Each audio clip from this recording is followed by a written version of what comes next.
Sampean sing melarat ya cita-cita wae duwe dhuwit sing dadekno gampang salat. Lah nek sampean wis betah melarat, tapi kula melarat lah salat teng mriki lancar ya alhamdulillah. Jadi kan gak masalah kan gak ada akibat apa. Tapi ki aja mikir ngono, gara-gara melarat temu wis turunan iso wae anak sing buruh. Sebenarnya ngalami hal yang tidak kamu alami. Lho kan mungkin saja saking kowe melarat terus anak sampean buruh di Jakarta sing roh sapa? Buruh ning wong sing ora salat. Ojo kok mentang-mentang kowe saiki gak ngalami, gak mikir anak am. Lah iku termasuk harus kamu pikirkan juga. Niki syariat. Kowe kudu mikir apa wal yakhsal ladzina law taraku min khalfihim napa dzurriatan di'afan khaufu alaihim. Tetep kudu mbok pikir. Mulane ketikane Kanjeng Nabi beja-bejane wong iku sing duwe dhuwit utawa pangkat sing yutahassanu bihi min dini, sing iso nggo bentengi napa agama. Lah anak kowe nglakoni ngono demi anak iku tidak ngurangi zuhud. Bahkan kok Nabi Khidir dadi panitiane anake sampeyan. Iku sing diceritakno ning Ashabul Kahfi ketika ana cah cilik anake wong saleh, abahe kabundut. Abai sempat nyimpen emas batangan, keleng-keleng gini. Jadi ini ana wong soleh mati nyimpen emas apa? Batangan ora. Mboten niki emas batangan ora Mas. Disimpen nang tembok. Suatu saat tembok ini badhe rubuh. Konsekuensine nak rubuh emas batangane konangan. Nak konangan dipek wong dolim. Lha ape rubuh ditata Nabi sinten? Khidir. Nabi Musa protes, wong karuan tembok ape rubuh kok mbok tata padahal penduduk kene iku wonge nakal-nakal. Terus jawab Nabi Khidir seperti wa amal jidaru fakana lihulamaini napa yatimaini fil madinati wa kana tahtahu kanzul lahuma wa kana abuhuma sholihah. Jadi fatwa-fatwa zuhud sing berlebihan wong ra oleh nabung ngomong kosong, tak jamin. Itu ditentang oleh ulama-ulama syariat. Karena di cerita Ashabul Kahfi ini jelas kan, wong soleh nyimpen emas batangan ning tembok demi anake, keberlangsungan kesalihan apa? Anake. Ternyata dipanitiani Nabi Khidir. Supaya emas ini enggak jatuh ke tangan-tangan orang zalim. Toh orang ini ketika nyimpen tetap disifati Allah wa kana abuhuma sholihah. Iku nak nunjukno nak wong soleh nabung iku enggak ngurangi kesalehan. Tapi rasa mbok mafhum mukhalafah nek ora nabung ora saleh. Innalillahi wa inna ilaihi raji'un. Ora usah ngono, ora usah mbok jero-jero. Pokoke intine iku ana ayat wong saleh nabung iku gak ngurangi kesalehan. Wa kana abuhuma sholihah. Saiki wong do ora ngalim, sing fatwa zuhud berlebihan nganti wong sawangane duwe dhuwit dosa.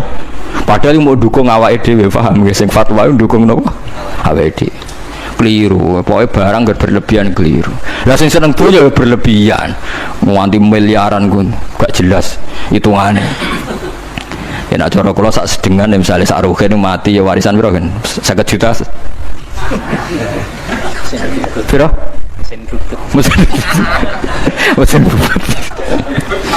bubut anake cek kangelan. Maksudnya saya kangelan ngerjakno. Nama sak karek ngedol loh. Mboten sing bener ya emas utawi ya tabungan lho. Mesin bubut padha karo ngeke penggawean. Mboten kula setuju mbek fatwane Ibnu Khaldun karena berdasar sejarah itu enggak ada nabi kecuali dari keluarga terhormat. Nah terhormat itu tadi terus kata Imam Ghazali sebetulnya Anda harus terhormat kamu jadi presiden atau bupati. Ada adnal mal, ini rungokno tenan. Ada adnal mal atau adnal jah yang yutahassanu bihi min dini supaya bisa menjaga agama. Nah sekarang kalau pertanyaannya gimana Gus kalau globalisasi itu tadi?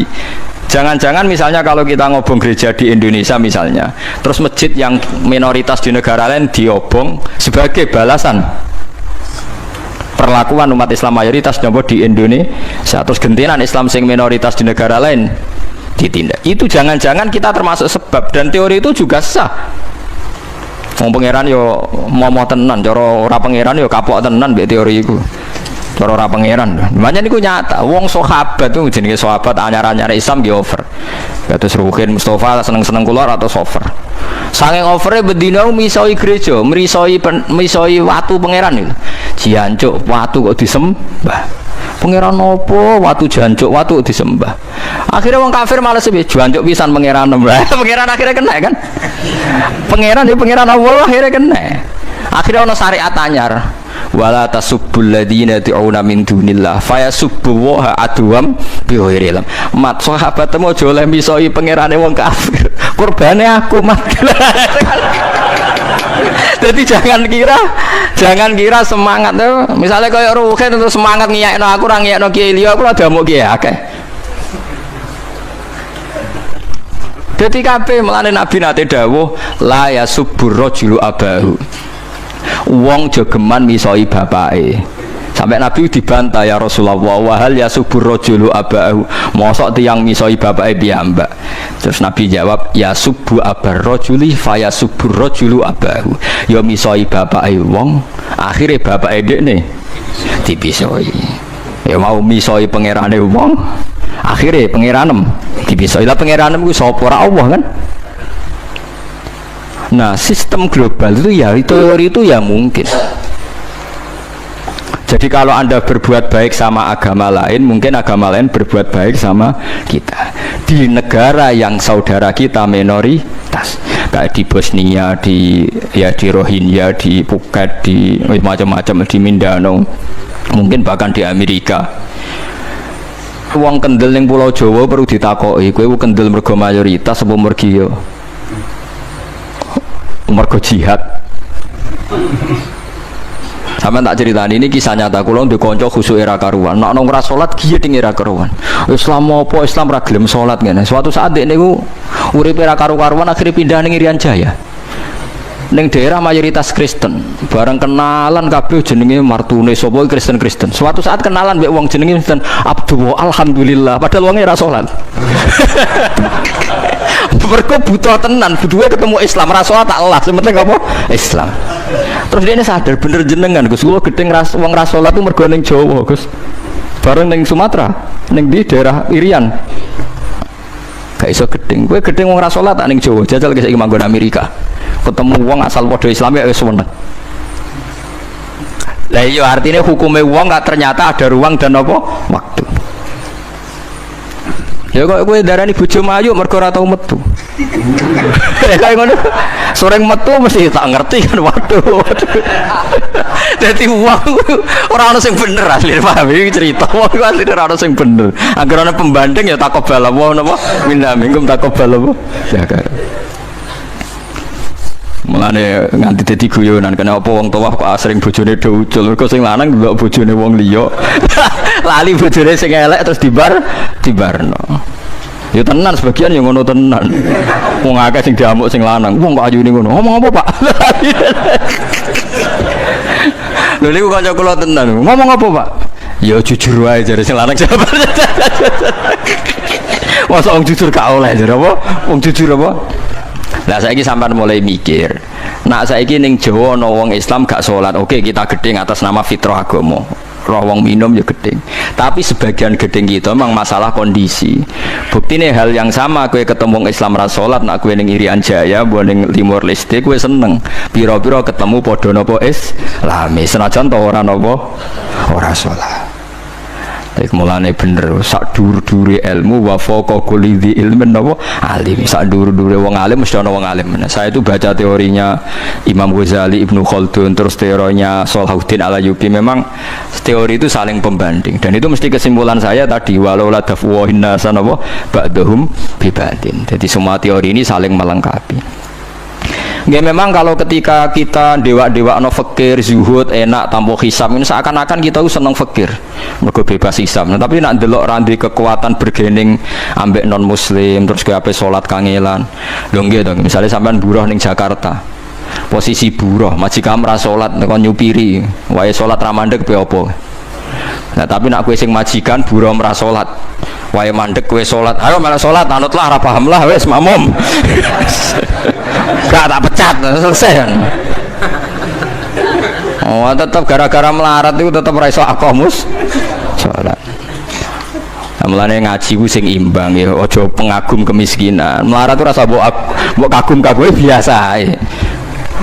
Tapi ojo mbok gedhingi dosa kowe kualat wong melarat itu napa gedhe wong melarat apa dosa. Tapi ojo dukung, maksudnya ora usah didukung wis akeh malah menapa mbok dukung. Wah, malah parah, malah napa? Parah. Lah amar ma'ruf nahi mungkar itu syarat utama tadi ada adna malin, ada adna nopo jahin untuk yutahasson. Buktine semua nabi itu punya kekuatan sing dadekno enggak tersiksa. Ini ku ma ba'atsallahu nabiyyan illa fi mana'atin min qaumi. Allah tidak pernah ngutus nabi kecuali dari kasta tertinggi. Ya tujuannya wow, ada sistem sosial yang menjaga. Lucu kan wong Quraisy gudinge ngono mbek Kanjeng Nabi, tapi ora tahu mata ini mergo sungkan Abu Thalib. Sungkan sinten? Abu Thalib. Sayyid Abbas urung Islam, tapi nak Nabi dipateni ya ora trimo. Sampai Darun Nadwa kebingungan carane mateni Muhammad ku piye, ndekne keluarga napa ku Quraisy. Sampai ono iblis mendo-mendo wong ngene ae tiap desa ngirimno satu pemuda. Engko ben dame Muhammad berceceran, pe nuntut sapa ndek nek sing mateni tiap desa duwe utusan sing mate kangelan. Mergo Nabi diutus fi manaatin mingkau. Nah, ketika Nabi pindah teng Madinah niku asline nggih mboten wong asing-asing amat. Mergo tiyang Yasrib niku wonten suku besar jenenge Bani Najjar napa? Bani Najjar. Bani Najjar niku keluarga besar Nabi saking Sayyidah Aminah. Mulane teng Barjanji diterangno ketika Sayyid Abdul Gerah niku mergo niliki keluargane mim Bani Najjar. Paham ya? Jadi intinya ya gadah manaatin min qaumi. Niku Bani napa? Bani Najjar. Jadi napa jenenge sebut ini wa makatha fihim syahron yu'anu nasukmahu wasyakwa. Iku suku napa Bani Najjar akhwalihi min Bani napa Najjar. Dadi eling-eling. Dadi mboten saged. Mane sampean ya ora usah protes, kadang-kadang kena apa wong alim-alim ya rontok-rontok Gus, rontok-rontok mulya karepe ben rapati repot temen-temen. Misalnya kayak wong alim terus wong biasa total wino terus kon bubut ruhin. Nah, wae mulang wae kon apa bubut. Ayo repot. Jadi kus pengeran apa orang ngono radiga. Saya itu nggak pernah loh takut mati meskipun saya masih muda. Karena saya bayangkan mati itu ya baik-baik saja. Ketika saya hidup ya nggak tahu cara ngelola nyawa saya, kenapa kau tidak pergi. Kamu tahu caranya ngelola nyawa kamu, kau nggak mati sekarang, nggak tahu kan? Tahu-tahu masih hidup kan? Tahu-tahu diutang semacam-macam lah. Sebenarnya kita zaman hidup pun nggak tahu cara ngelola nyawa kita. Cara kerja jantung kita, cara kerja paru-paru kita. Nanti setelah kita mati pun tidak tahu caranya hidup gitu like adena. Tapi anehnya kita, mosok manusia sudah dilemah iso hidup lagi. Memangnya kita sekarang bisa hidup karena kita. Tahu-tahu ya hidup. Ditekdir anak yang melarat, paese elek. Orang lain ditekdir anak Kiai Gus Mulyo. Kita kan tidak pernah bisa milih bapak itu ora iso. Ngerti-ngerti anak Karmen, anak Karlan itu sudah tahu. Artinya gini ya, sudah ya Allah, ketika saya hidup ya tidak tahu kenapa saya hidup, pasti engkau yang menghidupkan. Ketika saya mati juga tidak tahu kenapa saya mati, pasti engkau yang menghidupkan dan mematikan. Maka saya akan baik-baik saja di akhirat, karena ketika di dunia Tuhannya yang engkau, ketika di akhirat Tuhannya, dan sifat engkau tidak akan rubah, tetap arhamur rahimin. Makanya dulu wali-wali itu kalau mau mati ya santai aja. Sayyid Umar bin Abdul Aziz itu ulama-ulama dulu, kalau mau meninggal itu kalau keluarganya nangis marah besar. Memangnya mau kemana kamu nangisin saya? Lah kamu kan mau mati. Memangnya mau kemana kalau mati? Ya kembali ke Allah. Susahnya apa? Di dunia ya milik Allah, di akhirat milik Allah. Inna sholati wa nusuki wa mahyaya wa mamati lillahi rabbil. Yang aneh sampai harus melarat orang wani mati. Wah aneh tenan. Ya karena sampean tahu mungkin di akhirat lebih miskin lagi kan. Terus repot nah terus. Coba kalau dari awal kita menstatuskan diri kita biadillah. Inna sholati wa nusuki wa mahyaya mamati. Tapi kamu salah status. Mengatakan kehidupan adalah momen untuk mencari kesejahteraan. Kehidupan adalah momen untuk cari karir. Kamu mensifati kehidupan secara salah. Jika kamu terjebak nyari karir, nyari kaya. Coba kalau kamu pakai mazhabnya Sufi, kehidupan adalah pemberian dari Allah untuk kembali kepada Allah. Kematian ya seperti itu. Akhirnya ya santai saja. Inna sholati wa nusuki wa mahyaya wa mamati lillahi rabbil alamin. Istri juga gitu. Saya itu tidak sombong, saya itu mulai nikah sampai sekarang itu hampir gak pernah tukaran sama istri. Sama istri saya itu sering bilang gini, Gus sekali-kali kalau saya ngamuk itu diwales, dilawan. Supaya saya punya musuh katanya. Betul ya? Ya saya bilang gini, Allah itu maha baik sama saya. Ketika harmonis, ganjaran saya ya lewat harmonis itu. Sehingga saya ngasih uang, menyenangkan Anda. Ketika Anda marah, ganjaran saya lewat sabar. Ya sudah itu semuanya baik. Kalau kamu marah, saya tidak dapat pahala. Makanya kalau kamu marah tak dengerin, ini cara Allah membuat pahala tanpa bayar kata saya. Justru kalau pas rukun itu untuk dapat pahala harus nyervis, jajak nukok kelambi mahal katanya. Boros itu pahala yang boros katanya. Tapi kalau kamu marah ini pahala paling murah, nggak usah biaya, dapat apa? Pahala, cukup sabar. Lu itu kalau terlatih lama-lama dapat ya biasa saja. Ulama dulu seperti itu semua. Imam Syafi'i itu pernah ada orang baik sekali sama beliau, orangnya itu munafik padahal. Tapi kalau setelah keluar dari Imam Syafi'i dia memaki-maki Imam Syafi'i. Suatu saat dia tadi muji-muji jenengan tuh di luar maki-maki jenengan. Imam Syafi'i itu guyu. Guyu sebenarnya bukan alhamdulillah. Muridnya kan janggal. Ini dikasih tahu gitu. Alhamdulillah. Kenapa Imam Syafi'i dia kan di luar maki-maki jenengan? Berarti aku wong wibawa ning ngarepku rawani. Dianggap enteng saja melihat. Berarti aku wong wibawa ning ngarepku ora wani. Ya sudah. Terus ketika ditanya, tapi itu kan bahaya bagi Anda karena memfitnah Anda gini-gini. Kata beliau, zaka Allah. Yang kritiknya bahaya itu hanya Allah Ta'ala. Yang lainnya enggak bahaya. Karena ini makhluk doif, gak penting. Loh kamu sampai tersisa dikritik orang karena kamu nganggap makhluk itu penting. Ini gobloknya sampean. Goblok segoblok-gobloknya. Coba kalau kamu mensatukan makhluk tetap makhluk, kritiknya gak penting. Selesai kan? Selesai enggak? Ini problem Anda ada wali itu, kalau dikritik ya susah. Makanya ada wali itu problem menurut saya. Makanya saya agak ingin gak jadi wali itu kan. Karena hanya wali yang hidupnya itu la khaufun alaihim walahum. Yes.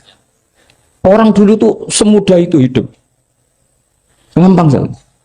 Dulu ceritanya diantara ceritanya manakibnya Said Ja'far Shadiq itu, kalau ada orang memaki-maki dia itu dikirimi hadiah. Kenapa ya? Karena kebaikan kamu telah kamu berikan kepada saya, ini hadiahnya. Sampai malu yang kritik itu. Dan kalau orang rasani itu kan kebaikannya dikasihkan sama yang dirasani. Lah kamu kan ngajinya seperti itu, tapi dirasani kok susah. Harusnya kan kasih aja, ditransferi saja. Alhamdulillah. Ya karena kita salah menamain tadi. Sing rasani pembenci, pembenci itu bahaya.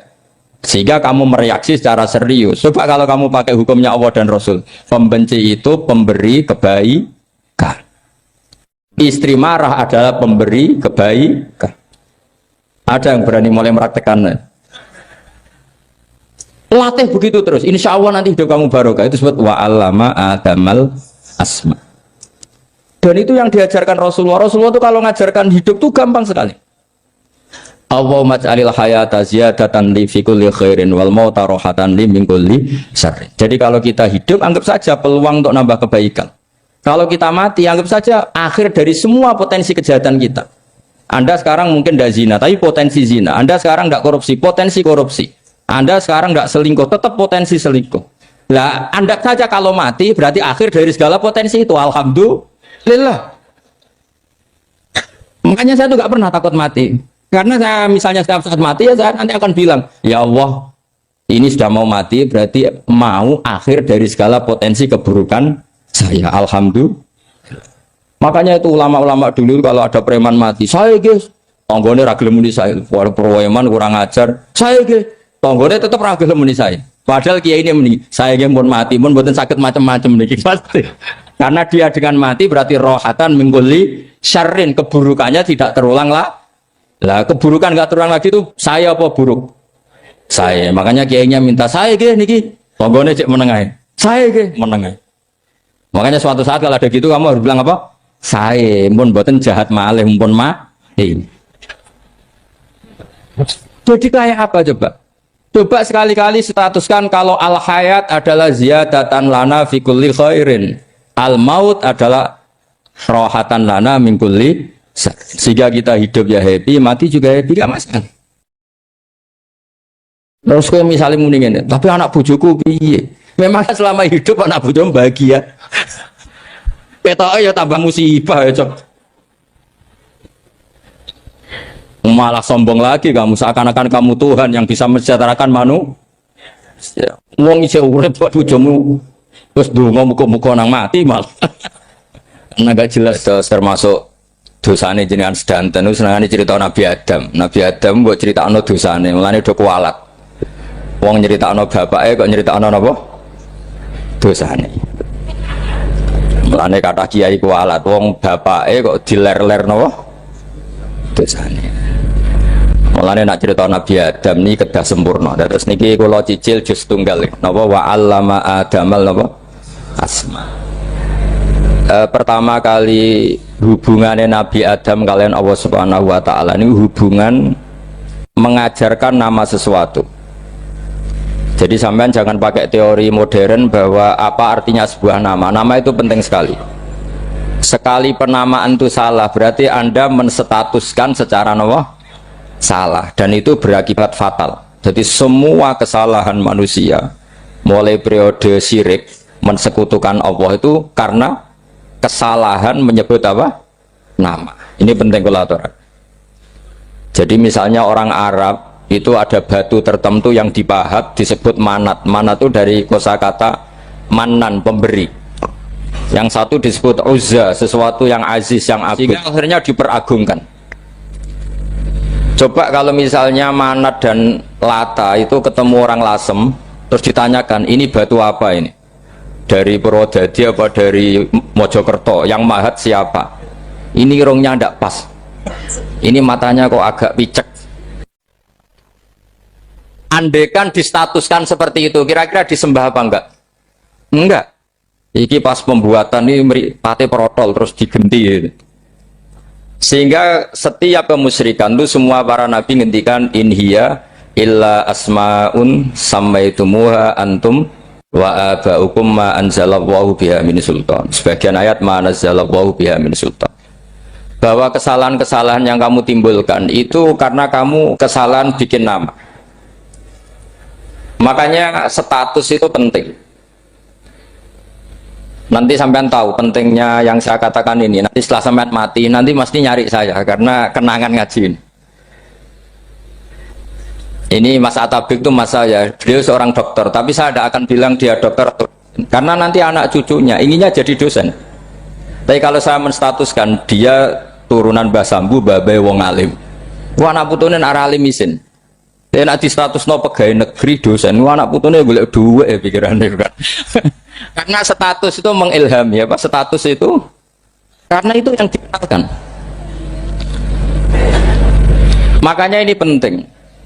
Fir'aun ketika dianggap sebagai Tuhan itu karena dia berhasil menamakan dirinya orang yang nggak pernah sakit dan dia penguasa. Penguasa itu artinya apa? Dia memimpin sekian orang. Akhirnya dianggap Tuhan. Tapi ketika debat terbuka sama Nabi Musa, pertama mohon standar mohon gimmick. Pertama kata Fir'aun, "Wama Rabbul Alamin." Lalu Tuhan kamu itu siapa? Kata Musa, yang menuhani langit dan bumi.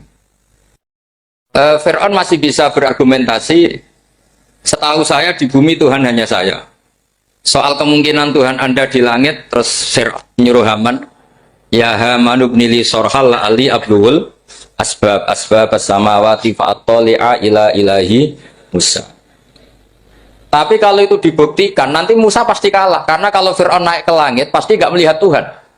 Wong yang Nabi saja nggak ngelihat, apalagi Fir'aun. Pasti dia bilang nggak ada.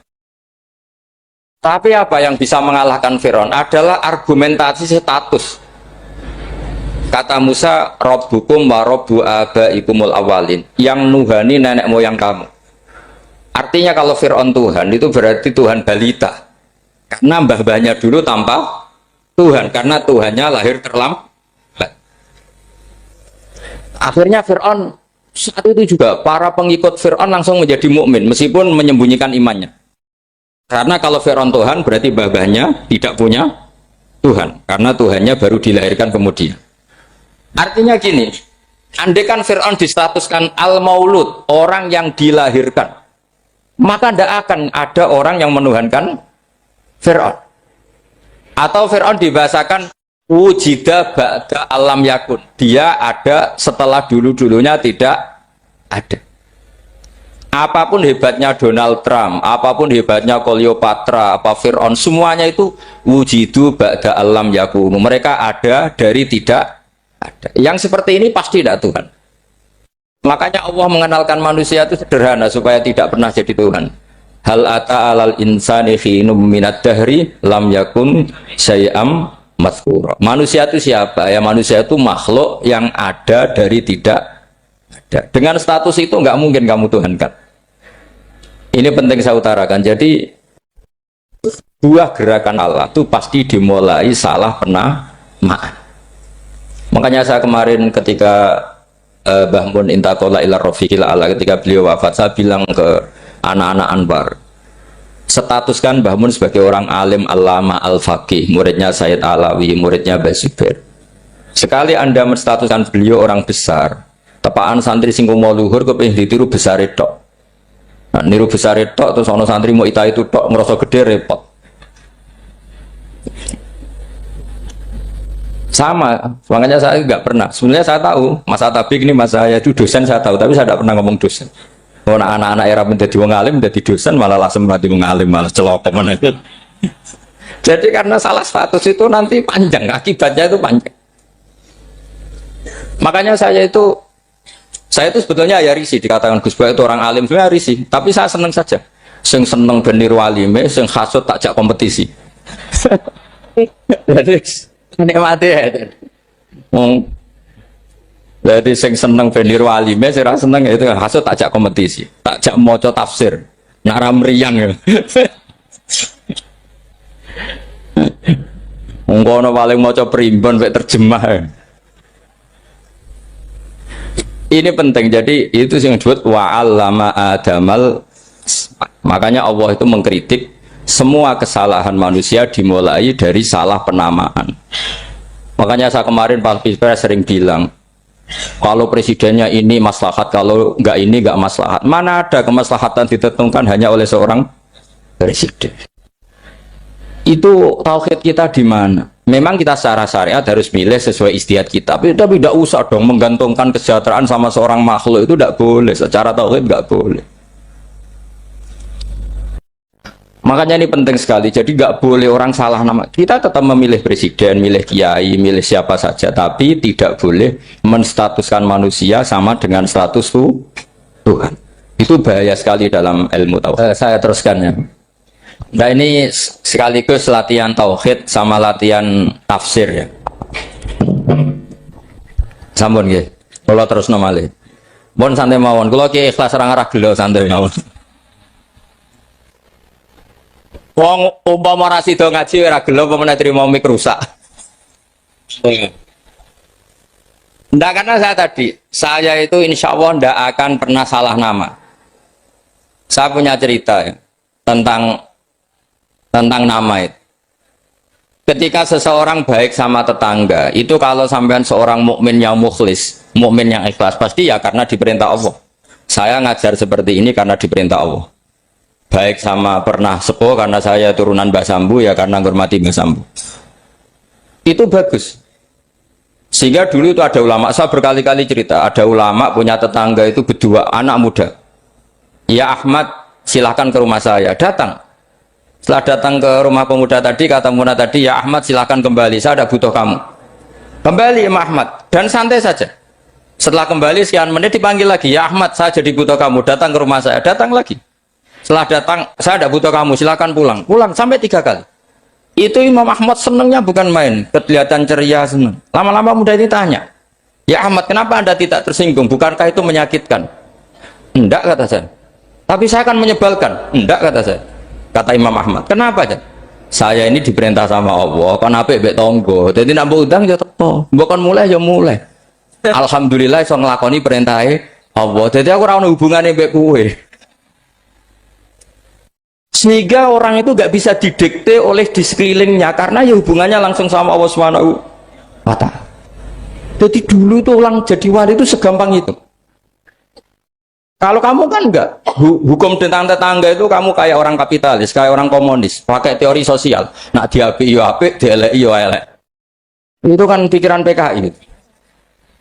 Artinya satu perilaku sosial didikte oleh makhluk itu perilaku orang mukmin atau orang PKI.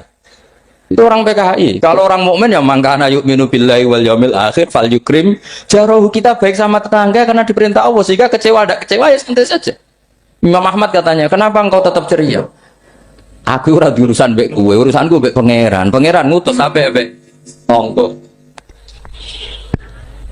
Saya ulang lagi ya, terus tentang napa wa 'allama adamal asma. Jadi andaikan seorang manusia melakukan kebaikan karena dia makmur, amarahu wa. Kita diperintahkan Allah baik sama tetangga. Ya biasanya tetap seperti itu. Kita diperintahkan Allah baik sama, sehingga ketika ngalami kayak yang dialami Ahmad, kita santai saja. Ketika kita datang bi amrillah, ketika kembali ya bi amrillah, sehingga ya sudah kita dapat pahala. Tapi kalau kamu kedikte secara sosial, maka kamu akan menjadi orang murahan, yaitu seorang ulama didikte oleh anak muda yang kampungan. Justru kita kalah kan, kita kampungan sekali karena kita ulama senengnya kalau disenengkan orang, mangkelnya kalau dimangkelkan orang. Artinya apa? Kamu didikte makhluk. Itu kerennya di mana coba? Kerennya di mana? Enggak ada sama sekali. Apalagi yang dikte terima canom sing goblok, sing desa. Kamu seorang ulama besar. Tapi kalau kamu hubungannya dengan Allah, dia muji kamu, alhamdulillah dipuji. Dia memaki kamu, alhamdulillah dapat pahala lewat jalur sabar. Kan santai saja.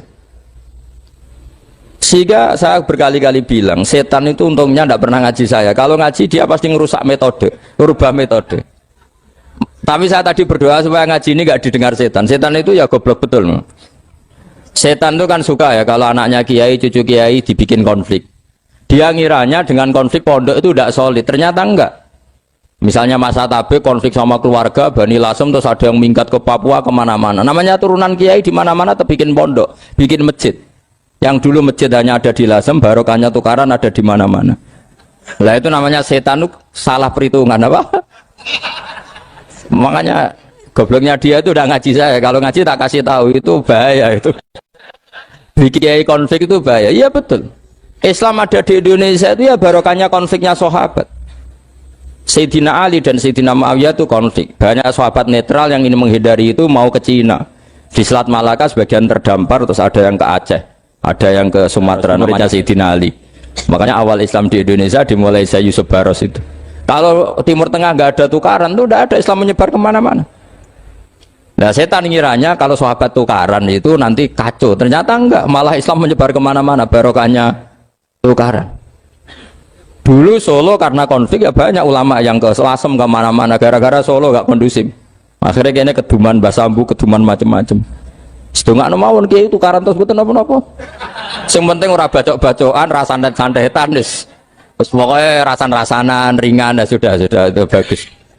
Memang Allah bikin seperti itu. Enggak apa-apa. Kata Allah wala yazaluna mukhtalifina illa man rahima rabbuk. Kata Allah walidzalika khalaqahum. Ikhtilaf itu barokahnya Masya Allah. Kalau saya setuju pendapatnya Mas Atabik, saya jadi dosen. Nanti yang ngaji tafsir siapa? Tapi kalau dia setuju saya, dia jadi ahli tafsir, yang jadi PNS siapa? Ya sudah, barokahnya khilaf. Dia jadi PNS ya dapat gaji, tapi gaji itu bisa dihitung. Kalau naik harus tambah prestasi. Kalau saya kiai min haitsu la yahtasib, pasti cepat kaya saya. Karena rezekinya kiai itu tanpa batas. Makanya haji saya itu plus. Saya itu tidak kaya, tapi haji saya haji plus. Masa tapi paling reguler. Karena rezekinya kiai itu min haitsu la yahtasib. Makanya saya pernah disoal sama teman-teman dosen di UI. Bapak kok berani pulang ke Rembang? Kiai itu kan rezekinya agak jelas. Kata saya justru agak jelas itu bagus. Kalau sampean kan konsisten segitu nilainya. Kalau saya enggak, kata saya. Jadi tak nikmati saja. Karena saya hamba Allah, bukan hamba negara. Kalau hamba Allah ya gaji Allah. Kalau hamba negara ya negara itu, negara sama Allah kayak mana? Allah ya sudah pinter berarti sudah. Jadi jangan pernah kita ini salah nama. Kalau salah nama itu bisa panjang. Makanya ada wali itu kalau dongo itu rontok kriminal, tapi malah pangeran seneng. Sampai dalam riwayat itu innahu yudkhiluni al-yauma salasa marat. Wali itu bisa menertawakan saya 3 kali. Itu kata Allah. Itu kalau dongo itu agak kriminal, tapi mesti mustajab. Tapi kalau kamu niru sudah ada mustajab, karena ini KW, copy paste. Itu kalau dia datang ke Raudhah itu bilang gini wali tadi, ya Allah, saya ingin jadi orang baik. Jika engkau turuti doa saya, maka surra habibuk, kekasihmu ini menjadi senang. Tapi jika saya jadi orang jelek, surah aduuk yang senang itu iblis. Sekarang milih mana jenengan? Menyenangkan kekasih kamu apa menyenangkan musuh kamu? Itu semua riwayat. Terus kata Allah bilang ke Nabi Muhammad, karena wali kan ada alam roh. Wis kandhani wis susah aja, coba lain itu kayak gue. Segampang itu wali punya hubungan. Saya ulang lagi ya, tapi jangan ditiru. Karena kamu tidak wali, nanti setelah wali niru gak apa-apa. Ya Allah, saya ini ingin jadi orang baik. Kalau saya jadi orang baik, maka surra habibuk, kekasihmu menjadi senang. Kalau saya jadi orang buruk, surra aduwuk, musuh kamu menjadi senang. Tinggal engkau lah sekarang sebagai Tuhan, senang menyenangkan kekasih kamu, menyenangkan musuh kamu. Ya tentu Allah pilihannya kan senang menyenangkan kekasihnya. Terus kata Allah, sudah sampai situ aja doanya, jangan panjang-panjang, baca-baca malah repot. Semudah itu mereka hubungan dengan Allah SWT karena mereka tidak pernah salah nama. Kalau kita kan tidak. Kita tidak mesti walinya, tidak mesti istiqomahnya, kiai saja karena diangkat MUI, bukan karena kiai betul, atau diangkat di struktur kepengurusan NU. Terus doa pakai namanya sendiri, ya Allah, saya ingin agama sudah lama, mbok ya Allah, saya ini jadi gini-gini. Status kamu itu belum ada di arsy. Ini penting saya utarakan, jadi nama status itu penting sekali. Sehingga semua kesalahan saya ulang lagi itu karena status. Ini penting saya utarakan karena sekarang itu banyak nama itu disepelekan. Saya itu sering sinau kamus, jadi saya termasuk menekuni tafsir itu diantaranya menekuni kamus. Saya punya kamus banyak, mulai yang dikarang orang setengah kafir, munjid itu kan, kafir tapi setengah. Karena timnya banyak, timnya banyak yang muslim juga. Ada yang virus abadi, macam-macam. Yang saya kenang dari kamus, diantara kamus yang saya kenang tentu miliknya Said Zabidi, kamus Mukhid itu. Ada kamus milik saya namanya Mukhtarus Sikhah, itu dikarang oleh orang alim. Itu bilang begini, sama tak bedai sekarang, lafadz ilah itu maknanya apa? Tuhan kan? Tasniahnya apa? Dia bilang isim ini tidak punya tasniah. Dia bilang ilah, normalnya tasniahnya ilahani, jam'anya taksir alihah. Tapi kata dia nggak boleh. Lughat seperti itu gak boleh, karena kulusmin harus ya dulu ala aini musammahu. Ilah itu nama tunggal untuk Allah, sehingga karena Allah itu tunggal gak boleh ada tasniahnya ilahani. Karena kalau ilahani berarti kamu nerjemah apa? Dua Tuhan, berarti kamu nganggap ada Zaidun. Ketika Zaid dua kamu bilang Zaidani. Kalau banyak kan gak pernah ada Tuhan dua atau tiga. Makanya kata pengarangnya itu Abu Bakar Ar-Razi itu kata beliau, wahadal ismu la musanna lahu wala jam'ah wa innama jama'uhu wa sannauhu katanya. Isim ini tidak punya tasniah, tidak punya jamak. Tapi kalau orang-orang katanya, orang-orang itu bilang ini ada jamaknya, ada tasniahnya. Ini penting sekali. Karena kesalahan itu enggak ada. Cara teori Quran itu kesalahan itu enggak ada. Yang ada adalah orang salah. Beda loh ya. Tak wari dadi wong pinter. Makanya ini sampai subuh, tak wari dadi wong pinter. Saya ulang lagi ya. Kesalahan itu tidak ada. Yang ada itu orang salah. Pernah ada enggak 1 tambah 1 15? Enggak ada kan? Tapi kalau orang salah bilang 15, ada. Pernah enggak putih ini hakikatnya hitam? Enggak pernah kan? Tapi kalau orang salah, misalnya Rabun bilang ini hitam, ada. Sehingga ini penting, ini dalam teori ilmu mantek. Setiap Allah menyalahkan mereka, itu kata Allah, yaquluna bi afwahihim, mereka itu melafatkan dengan mulut mereka bahwa Tuhan itu 3 misalnya, bahwa Lata Hubal itu Tuhan. Itu kalimat yang keluar dari mulut mereka tapi tidak menunjuk hakikat. Makanya kata Allah, kaburas kalimatan takhruju min afwahihim. Sungguh kalimat itu kalimat kriminal betul yang keluar dari lisan mereka. Karena apa? Normalnya kalimat itu tadullu ala musammahu atau musammaha. Yang namanya kalimat misalnya putih yang menunjuk putih, hitam menunjuk hitam. Nah, kalau Allah, Tuhan kok ditunjukkan ke batu, itu kan kacau. Tuhan kamu siapa? Hubal itu batu apa Tuhan? Batu. Tuhan kamu siapa? Yesus. Yesus itu manusia apa Tuhan? Manusia. Makanya kata Allah, kaburos kalimatan takhruju min, mesti tulisannya iyaquluna illa kadiba. Ini penting saya utarakan. Jadi makanya kesalahan itu tidak ada, yang ada itu orang salah. Makanya kata Allah, ja'al haqqu wa zahaqal batil. Kalau ada hak pasti batil itu hilang. Tapi orang yang meyakini kebatilan banyak, tapi kebatilan itu tidak ada. Pernah ada enggak 1 tambah 1 15? Enggak pernah ada kan? Tapi kalau orang bilang itu ada. Ini penting saya utarakan. Makanya kamu jangan janggal.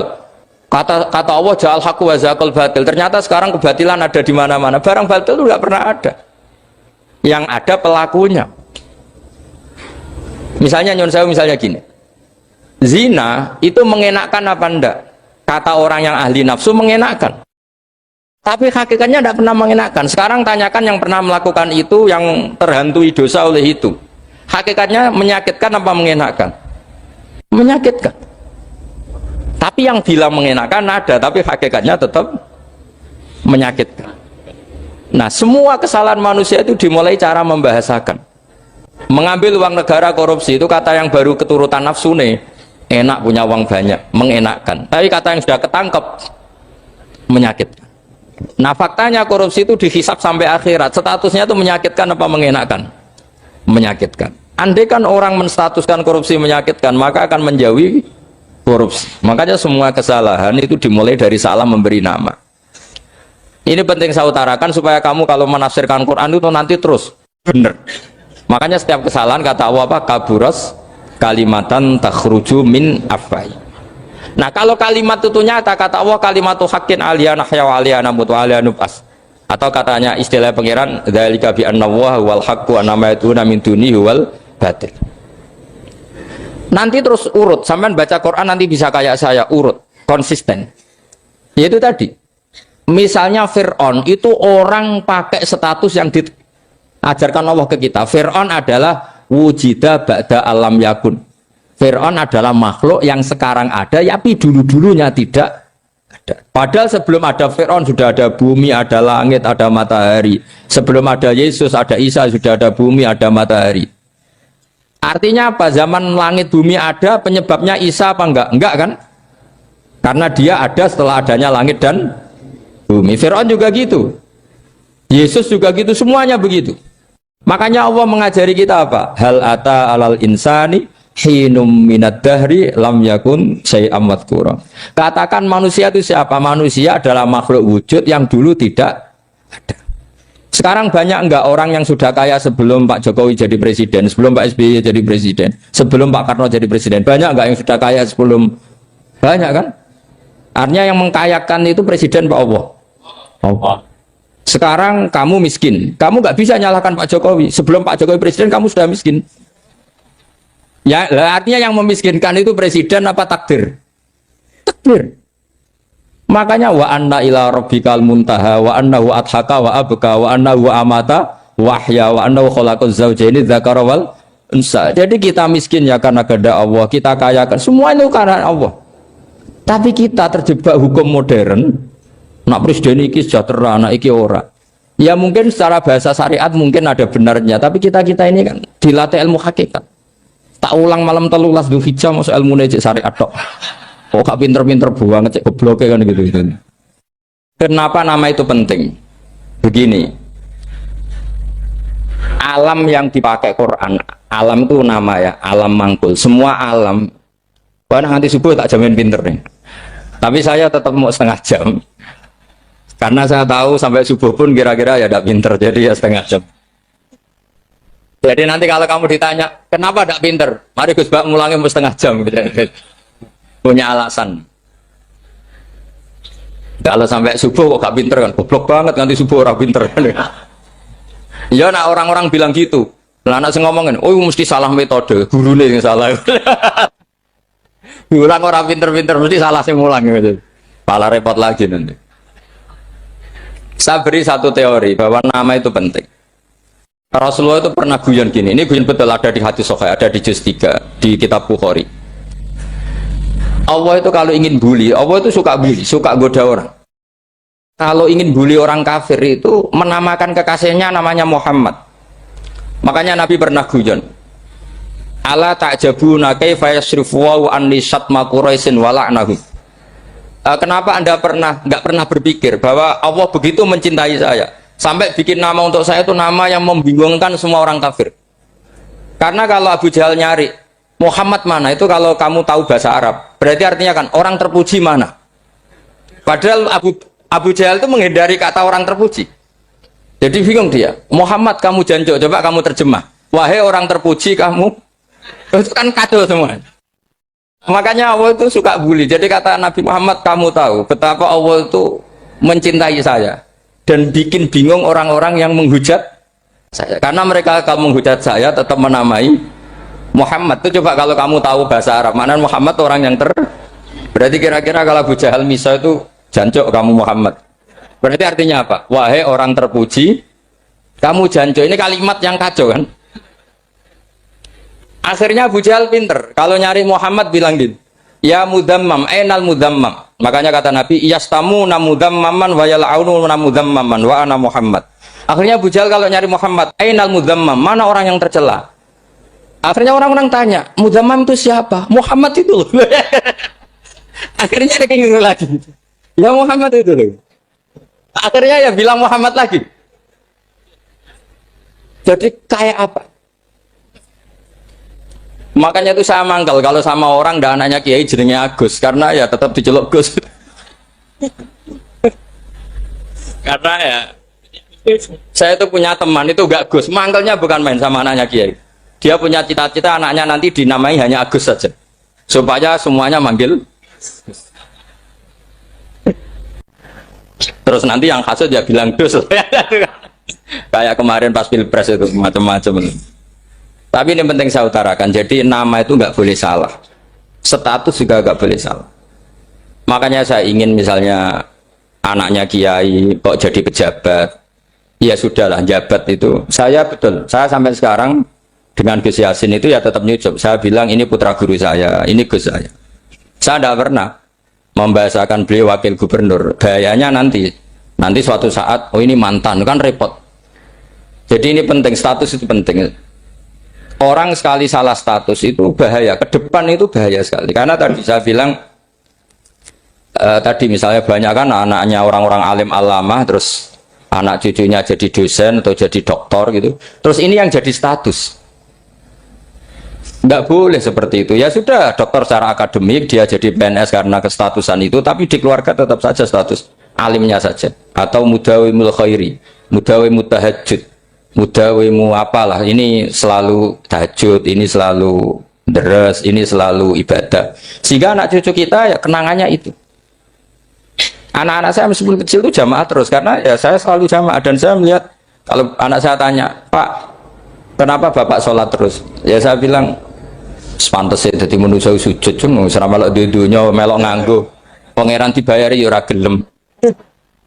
Kata saya gitu, wong nganggo wong ya bayar, lagi nganggo bumine pengiran ra bayar wis, anggap aja sujud itu bayar, kata saya gitu. Sehingga merasa sujud itu satu identitas. Ini penting saya utarakan karena tadi saya betul-betul mengenang istilah Allah wa 'allama Adamal asma. Semua kesalahan itu kata para nabi in hiya illa asma'un samaitumuha antum ba'atau. Kita membahasakan misalnya Presiden Amerika orang terkuat di dunia. Bagaimana mungkin orang terkuat kemudian agak mangan sedino lemes? Hebatnya ning ndi? Iku nak pas mules weteng agak ngising ya lemes. Hebatnya apa? Makanya Allah ketika menerangkan Isa itu tidak Tuhan, itu Allah sederhana cara ngendikan. Karena yakulani to amal masih ibnu Maryam illa rasul. Qad khalas min qablihir rusul. Wa ummuhu siddiqah kana yakulani to'a. Artinya kalau Isa itu tidak mangan ya lemes. Nak keluarkan ya kudu ngising. Lah terus mbok sembah itu terus piye? Jadi gak kebayang seorang Tuhan kemudian kalau gak makan tuh lemes. Berarti statusnya Isa apa? Orang yang lemes kalau tidak makan. Terus kamu Tuhan kan? Aneh gak? Aneh. Jadi andaikan manusia dengan status yang diterapkan Allah, yang distatuskan Allah, itu pasti tidak ada yang salah. Karena ya kulanit. Ini saya cicil juz 1 wa 'allama Adamal asma. Makanya kata Rasulullah, Allah ta'jabuna kaifa yusrifu wa annisat ma quraisin wa dhamma. Ini penting, nama itu penting.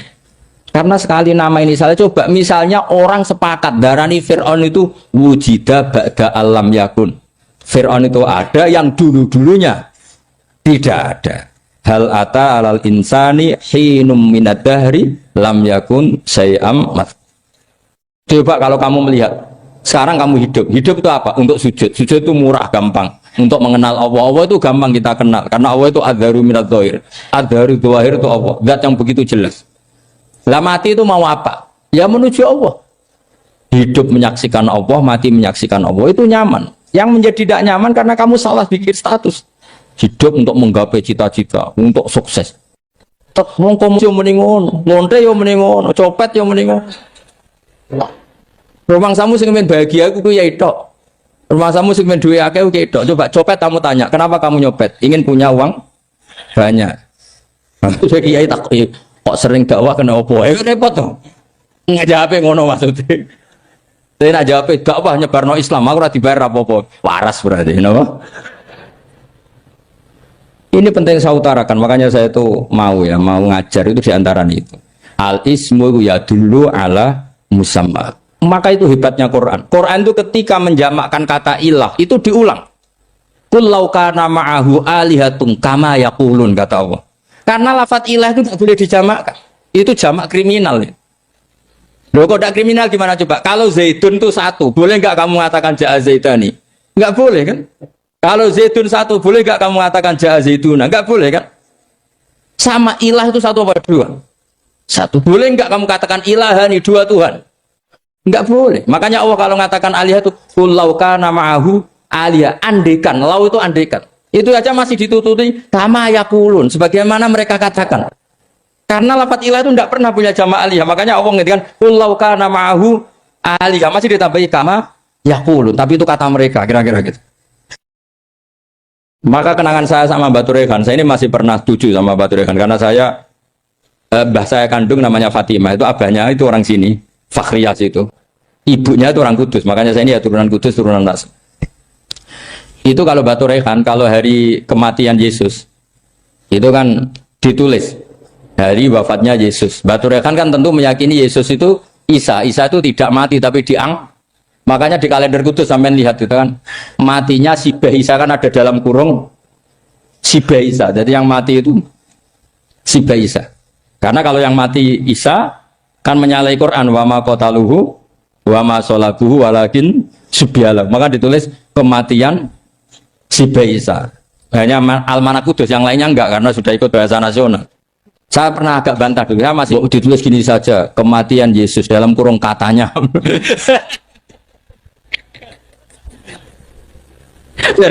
ono karena saya ini teori Quran itu kalau ada bahasa salah itu diulang. Kullau kana ma'ahu alihatun kama yaqul. Karena nggak benar, jamak alihah itu nggak benar. Bagaimana mungkin sesuatu yang satu dijamakkan? Coba kamu bisa mengatakan Zaiduna karena Zaidnya banyak. Kamu punya tamu rojulun, kalau orang banyak rijalun. Kamu melihat satu masjid, masjidun. Kalau masjid banyak masjid. Masalahnya Tuhan itu tidak pernah banyak, mau satu. Makanya itu hebatnya kamus-kamus yang dikarang orang alim. Tasnianya ilahun itu lam yujad katanya. Tapi wajaduhu wasamauhu. Tasniah ini nggak ada secara hakikat, tapi mereka ada yang menjamakkan, yaitu mereka-mereka yang salah. Makanya tadi dalam ilmu mantek kesalahan itu tidak pernah ada, yang ada adalah orang yang salah. Jadi kesalahan itu tidak pernah ada. Yang ada adalah orang yang satu tambah satu pasti dua. Nggak mungkin empat. Empat nggak ada, lima nggak ada. Tapi orang jawab salah, banyak. Nah, itu namanya ilmu. Ya makanya yang namanya ismu itu mesti ya dulu ala musamma. Andai kan orang mengatakan Lata Uzza ini batu yang dipahat oleh si A. Dulu pesennya di Muntilan, batunya dari Mojokerto. Dulu pas bikin tangannya protol terus di semen, di lakban. Bisa nggak jadi Tuhan kalau dengan status seperti itu? Fir'aun misalnya, dulu nggak ada, lahir ngompolan, tahu retoreten, ciliknya malah tahu tipes. Terus tua-tua jadi pangeran, aneh nggak tuh? Jadi semua, makanya setiap kemusyrikan tuh kata Allah, inhiya illa asmaun samaitumuha antum wa abaukum ma anzalallahu biha min